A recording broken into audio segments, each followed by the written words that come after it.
room today. Good afternoon, everybody. Good to see all of you. Happy Friday. The President looks forward to embarking on his historic return to the Middle East, visiting Saudi Arabia, Qatar, and the United Arab Emirates next week, where he will focus on strengthening ties between our nations. 8 years ago, President Trump's first trip was to this same region of the world, where he introduced his bold peace through strength foreign policy strategy. On that trip, the president laid out his goal of eradicating terrorism and extremism in the region, which he successfully accomplished over the course of his administration with the total defeat of ISIS and the historic signing of the Abraham Accords. Now, 8 years later, President Trump will return to re-emphasize his continued vision for a proud, prosperous, and successful Middle East, where the United States and Middle Eastern nations are in cooperative relationships, and where extremism is defeated in place of commerce and cultural exchanges. This trip ultimately highlights how we stand on the brink of the golden age for both America and the Middle East, united by a shared vision of stability, opportunity, and mutual respect. The President greatly looks forward to visiting with our brave men and women in uniform at our U.S. Air Base in Qatar throughout this trip. Yesterday, President Trump demonstrated the art of the deal and secured a historic trade agreement, despite all of the naysayers who said no deals were coming. That, of course, turned out to be untrue. On the 80th anniversary of Victory Day for World War II, President Trump announced a great deal that provides American companies unprecedented access to the UK markets while bolstering U.S. national security. This trade deal will massively expand U.S. market access in the United Kingdom, creating a $5 billion opportunity for new exports for U.S. farmers, ranchers, and producers. This includes more than $700 billion in ethanol exports and $250 million in other agricultural products like good old American beef. The deal commits the United States and United Kingdom to work together to enhance industrial and agricultural market access and strengthens American competitiveness. Importantly, the deal also ensures streamlined customs procedures for U.S. exports. The UK will also be purchasing $10 billion of American-made Boeing planes as part of the deal. A trade agreement like this between the United States and the United Kingdom was being worked on for many years, but continued to prove elusive. But because of President Trump's bold negotiating approach, he got it done. All of this happened because of President Trump's implementation of powerful tariffs to end the era of economic surrender and rebalance America's trading agreements.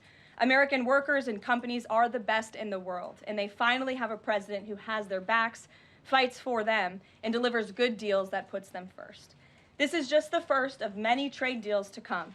Get ready for more historic deals and our country to boom like never before. On that note, Treasury Secretary Scott Bessent and Ambassador Jamieson Greer will meet with the lead representatives on economic matters from the People's Republic of China over the weekend in Switzerland. As President Trump has said, the United States and China have been talking for some time over the course of the administration, and now teams from both countries will meet in person to continue discussions. You can be certain that President Trump and his trade team will ensure we work to achieve the best deal possible for America. In other news, the Trump administration just announced a new incentive for illegal aliens living in the United States to self-deport. Eligible illegal aliens who now use the CBP Home app to self-deport will receive a clear, safe way to leave the United States. Their plane tickets home may be paid for, and they will receive a $1,000 stipend once we have confirmation that they have left our country. This new feature will allow illegal aliens to have a planned departure out of the country and to leave as soon as possible in a dignified way. If illegal aliens make the right decision here and submit their intent to depart through the CBP Home app and pass extensive vetting, they will be temporarily deprioritized for ICE detention and enforcement action before their scheduled departure. And leaving voluntarily in this matter may improve their legal immigration options in the future. This initiative will also save massive amounts of money for American taxpayers. Voluntary departures are much more cost-effective than traditional removals. By deploying the CBP Home app in this new way, President Trump is aiming to reduce the need for costly arrests, detentions, and court proceedings. Currently, the average cost of traditional removal is more than $17,000 per illegal alien. Our projections estimate that the use of the CBP Home app will massively reduce that financial burden by approximately 70% so taxpayer dollars can be redirected and our brave immigration law enforcement officers can focus on removing the most violent illegal aliens hiding in our communities. Finally, it was announced this morning that First Lady Melania Trump secured a $25 million investment in President Trump's budget to provide housing and support for youth transitioning out of foster care. And in recognition of the 7th anniversary of Mrs. Trump's Be Best initiative, the U.S. Department of Housing and Urban Development allocated funds toward the agency Foster Youth to Independence program. Yesterday, Mrs. Trump hosted a special celebration of military mothers with the president, bringing together 150 military moms from around the country to recognize their service, not just in their home, but for our country. For those of you who were there at the events yesterday like I did, I have no doubt you will join me in recognizing how truly special those moments were. So let's get to questions. Here in our new media seat today is Andrew Egger, the White House correspondent for The Bulwark. The Bulwark is a new media company launched in 2019 with hundreds of thousands of readers on Substack and more than 1 million subscribers on YouTube. Andrew, please kick us off. And thanks for being here. Yeah, thank you for having me, Caroline. The president posted another ad this week for his Trump meme coin. The group that's running that coin is encouraging people to buy in order to win a dinner this month with the president. Why is the president planning to attend a dinner for the top investors in his coin? Look, the president is abiding by all conflict of interest laws. The president has been incredibly transparent with his own personal financial obligations throughout the years. The president is a successful businessman, and I think, frankly, it's one of the many reasons that people reelected him back to this office. There are at least some people who are buying this coin who seem to view it as an opportunity to influence the president's views. There was a logistics company this week that said they would buy $20 million in the coin in order to advocate for free trade between the U.S. and Mexico. If buyers are buying for that reason, are they wasting their money? Look, I can assure you the president acts with only the interests of the American public in mind, putting our country first and doing what's best for our country, full stop. That's his intention, and that's what he's focused on. Kristen, good to see you here today. Welcome back. Caroline. Thank you. Glad to be back. So on those China talks, what does President Trump expect to come out of those talks? And is he going to be disappointed if his team can't secure a deal? Well, look, the president is very confident in his Secretary of Treasury, Scott Bessent, and of course, Ambassador Jamieson Greer, who has played an instrumental role in all of these trade negotiations as well. I think yesterday's success, the announcement of a trade deal with the United Kingdom, is a great first step. Again, many said in this room it couldn't be done. Now we are moving forward with many other countries. We're talking to dozens of our trading partners around the world. But of course, China is a major country, a major player in this space. And the president has said, and he's right, China needs the United States of America. They need our markets. They need our consumer base. And Secretary Bessent knows that he's going to Switzerland this weekend with the full support and confidence and trust of the president here at home. Jack? Thanks very much, Caroline. 2 questions. First, can you give us an update on U.S. efforts to mediate or have an impact on the conflict between India and Pakistan? Sure, I absolutely can. This is something that the Secretary of State and, of course, now our National Security Advisor as well, Marco Rubio, has been very much involved in. The president has expressed he wants to see this de-escalate as quickly as possible. He understands these are 2 countries that have been at odds with one another for decades, long before President Trump was here in the Oval Office. However, he has good relationships with the leaders of both countries, and the Secretary of State, Marco Rubio, I spoke to him just yesterday. He has been in constant communication with the leaders of both countries trying to bring this conflict to an end. Just one other question. Yesterday, we saw the news of the new Pope. Before Pope Leo became Pope Leo, there were some critical comments that he made about President Trump and about Vice President Vance on his then X account. Does the White House have any reaction to those comments? The president made his reaction to Pope Leo's announcement yesterday very clear. He is very proud to have an American Pope. I think it was a surprise to everyone. I saw the news media was surprised to report on that yesterday, but it's a great thing for the United States of America and for the world, and we are praying for him. IndiaPakistan. Thanks, Caroline. The president has been pretty firm on keeping these 145% tariffs in place on Chinese imports. Today, via Truth Social, he said that he'd be possibly open to lowering those to 80%. Why the change, and how did the president land on 80? The president still remains with his position that he is not going to unilaterally bring down tariffs on China. We need to see concessions from them as well. And again, that's part of the reason that Secretary Bessent is going to talk to his Chinese counterparts this weekend to start those discussions in person. As for the 80% number, that was a number the president threw out there, and we'll see what happens this weekend. And always in the effort of transparency, I'm sure you'll hear directly from the Treasury Secretary or the president after those negotiations conclude. Jackie. Thank you, Caroline. Why did the White House announce this deal with the UK before all of the details were finished? That's not true, actually. I saw the fact sheet. I saw the deal as well before the president brought all of you in the Oval Office in the effort of transparency. You had the president and the prime minister on the phone talking to all of you directly about how this was a great deal, a phenomenal deal, and discussions will continue. But as I spoke to our Ambassador Greer yesterday, this is how trade deals work. You set an initial agreement, you set the framework, you set up the deal, and then of course,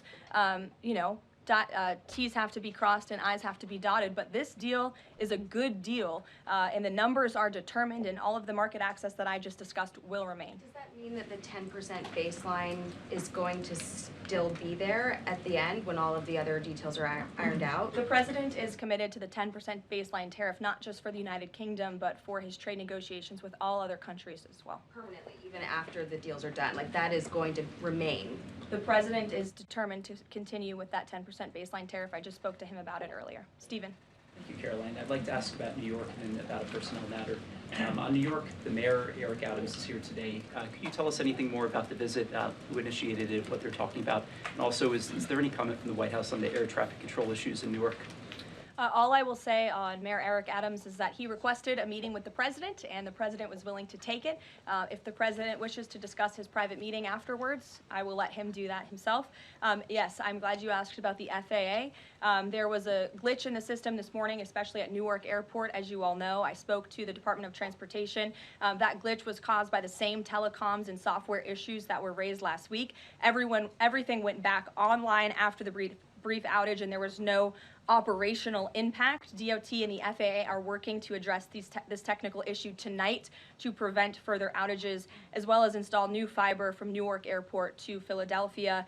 And the goal is to have the totality of this work done by the end of the summer. I want to add that this outage at Newark Airport speaks to why the Secretary of Transportation yesterday made a massive announcement in investing in our aviation safety and our telecom system. There's a 4-part infrastructure plan that was released by the Secretary of Transportation yesterday to improve communication, surveillance, automation, and their facilities.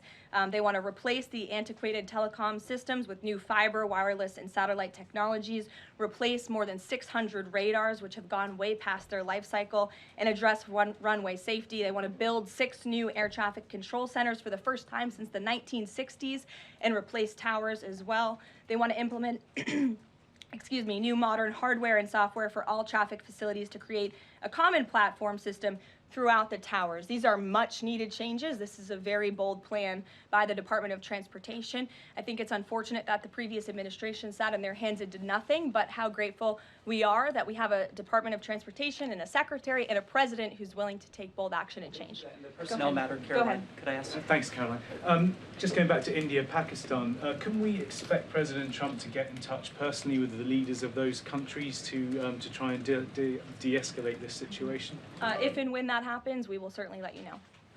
Natalie. Thanks, Caroline. Sure. I have a question about the Middle East trip. Will any of the president's family members, like including Don Jr., Eric, or Jared Kushner, be joining him on the trip? I am not tracking any of the president's family members joining us at this time, but of course, the first family is welcome to come. I hope they would. They're great people, great to be around, but I'm not tracking them on the manifest. And given that you noted he is a successful businessman, do you know if the president has any plans to meet with any of the folks involved with any of the family businesses over there, or see any of the sites that are going to be Not to my knowledge, and let me just get to the premise of your question that both of you have raised. I think it's frankly ridiculous that anyone in this room would even suggest that President Trump is doing anything for his own benefit. He left a life of luxury and a life of running a very successful real estate empire for public service, not just once, but twice. And again, the American public reelected him back to this White House because they trust he acts in the best interest of our country and putting the American public first. This is a president who has actually lost money for being president of the United States. I don't remember these same type of questions being asked of my predecessor about a career politician who was clearly profiting off of this office. That is not what President Trump does, and this White House holds ourselves to the highest of ethical standards. Phil. Thank you. There's this Reuters report that the U.S. is in talks with Israel about an American-led post-war administration in Gaza. Is that accurate? Are these talks ongoing? We are in constant communication and dialogue with our counterparts and our allies and friends in Israel. Ron Dermer was here at the White House yesterday meeting with members of President Trump's team. As for the situation in Gaza, the president and his entire national security team have made it very clear we want to see the hostages released from Gaza. That is a priority for this administration. As for what that looks like, and even moving beyond that, I'm not going to get into the details of plans that frankly may or may not have even been proposed, but I can emphasize what the president holds closest in his heart right now, and that's the release of all of the hostages in Gaza. And then there's been some conservative pushback to some of these the salt tax cap. For instance, Majority Leader Steve Scalise said that bringing back the state and local tax deduction would essentially mean, quote, 45 states are subsidizing 5 states that have very high taxes imposed by leftist governors.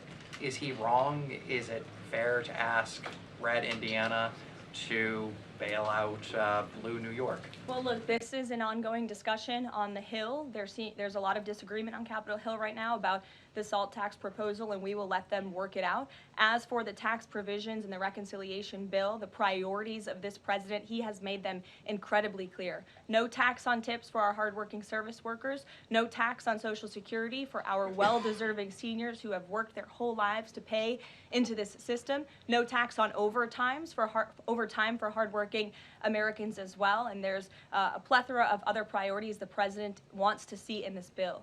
Anyone who opposes this bill will be opposing the largest tax cut in American history. They will be voting to raise taxes by the tune of $4 trillion on the middle class of this country, and we look forward to holding them accountable for that. Everyone on Capitol Hill on both sides of the aisle should be supportive of the president's tax priorities. Follow up on that? Go ahead. Sure. Go ahead, and then I'll go to your follow-up. Thanks, Caroline. So I want to follow up on the Truth Social post. So the president's saying 80% tariffs could come down. Just an announcement would be enough to lower those tariffs? Is that what he's looking for from the Chinese concessions? That's not what the president said. He said that an 80% number may sound good to him, but again, he's in constant contact with our Secretary of Treasury, who will be leading these negotiations this weekend. And historically, the Chinese have made the meeting itself a win.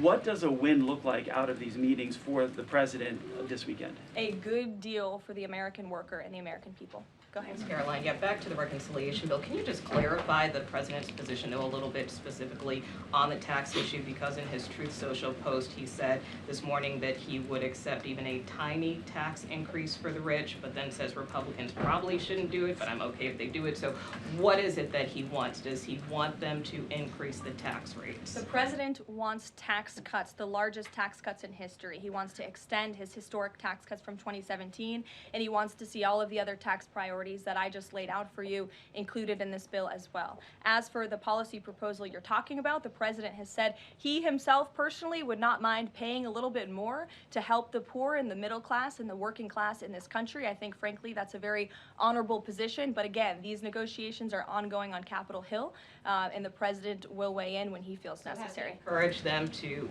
have a higher bracket for top earners? The president has made his personal position on this matter clear. Michael. The president's in constant communication with leaders on the Hill. Ahead of the president's trip to the Middle East, he's mentioned he wants to rename the Persian Gulf the Gulf of Arabia. Iran is now saying that doing so will bring the wrath of all Iranians. Can you talk about the support that the Gulf of Arabia has in the region and why this is important to the president? Well, first of all, the president has said he hasn't made a determination yet. That was in the news that you guys all asked him about it, and he said he wasn't quite sure. So he hasn't made a definitive decision on that yet. And secondly, Caroline, the president has shown support for South African refugees that are coming to the United States next week. Can you talk about what these refugees are fleeing and why this is a priority for the administration? Well, the president has actually signed an executive order on that matter. My office can get it back to you, Michael. But South this group in South Africa has faced racial persecution. In fact, the government there has vowed to take away their farmland that they own. And so the president has talked significantly about this. As for further details on refugee claims and asylum claims, I would defer you to the State Department. Can I follow up on that? Go ahead. No, in front of you. Thanks, sorry. Sure. Thank you, Caroline. Does the administration have any response to the news today that a federal judge has ordered the immediate release of Rameses Our from detention, and particularly his comments that the government submitted no evidence other than an op-ed that Our wrote last year? I will have to check in with the Department of Homeland Security on that particular case, but I think our overall feeling, we've made quite clear that lower level judges should not be dictating the foreign policy of the United States, and we absolutely believe that the President and the Department of Homeland Security are well within their legal rights to deport illegal immigrants. As for visa revocations, the Secretary of State has the right to do that as well. It is a privilege, not a right, to come to this country on a visa. But I'll check in on the specific case. My office will get you details. Sure.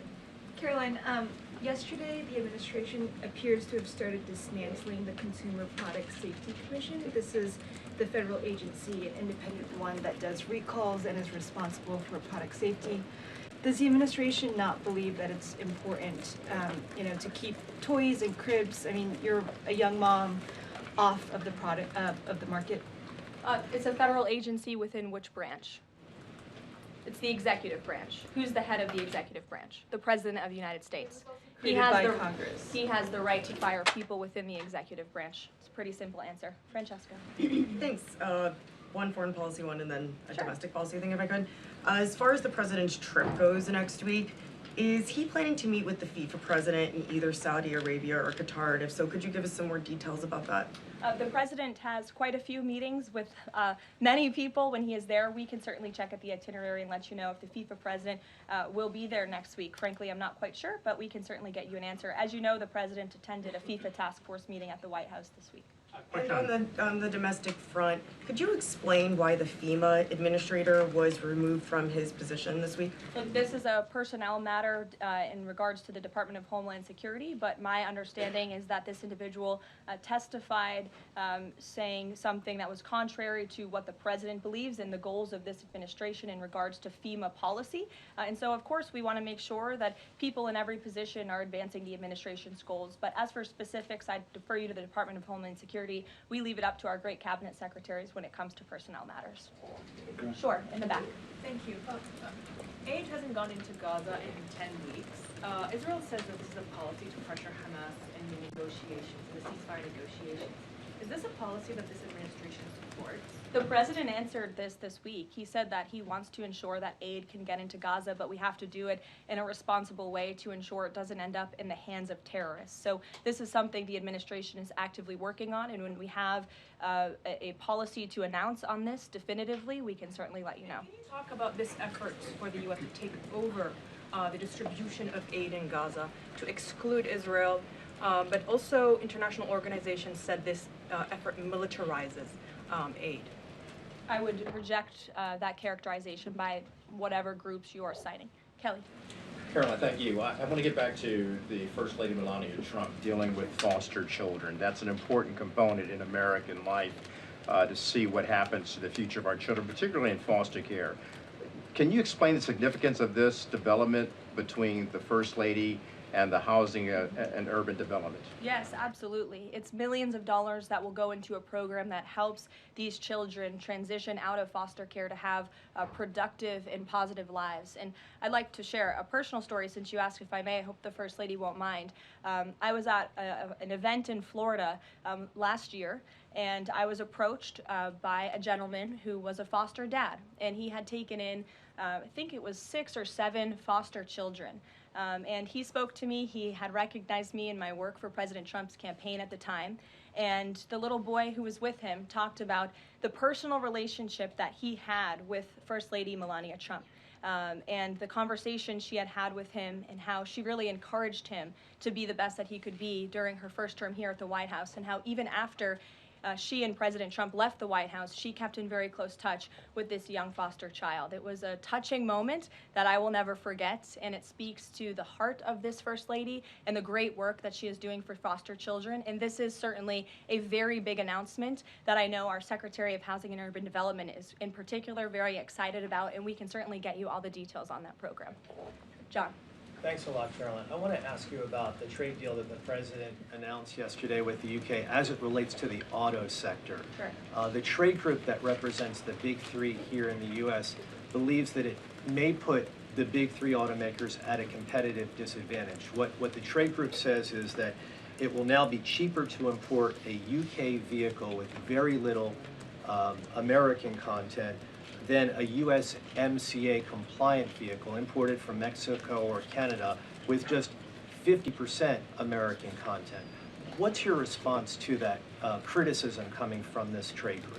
Well, first of all, let's be clear about what the deal does. It sets a 10% rate on auto imports for the first 100 cars that are imported into the United States. 100,000 cars, thank you. That would be very few cars. 100,000 cars imported from the United Kingdom. After 100,000 vehicles, it goes back up to a 25% tariff.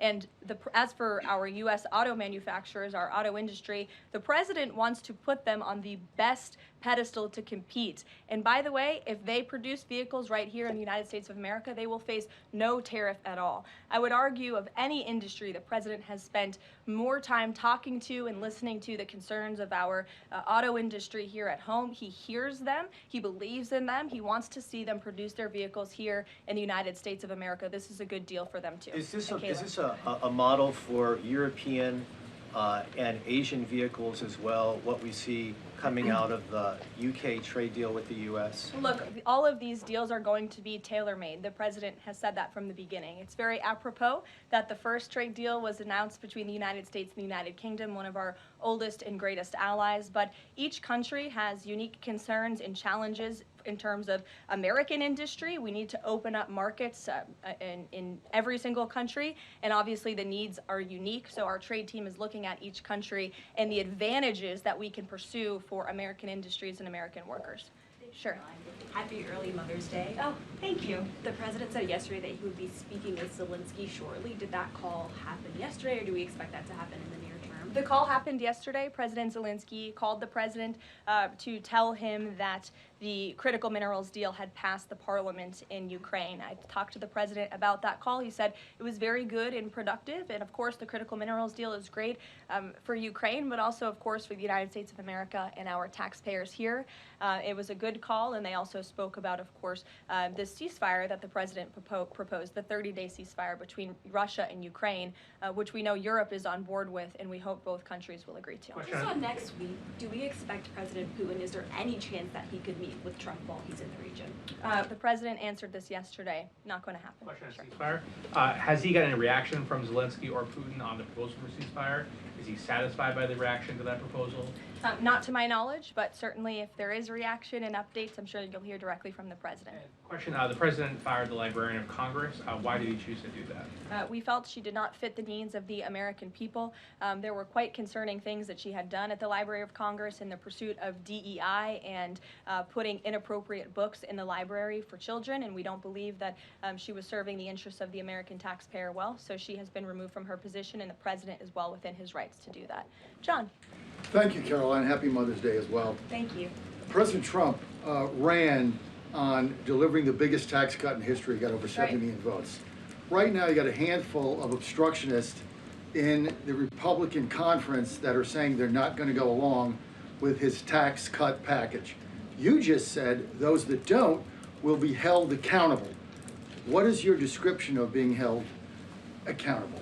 Well, look, I think they'll be held accountable by the voters in their respective districts if they choose to vote for a tax hike to the tune of $4 trillion, which would raise taxes to thousands of dollars per household in this country.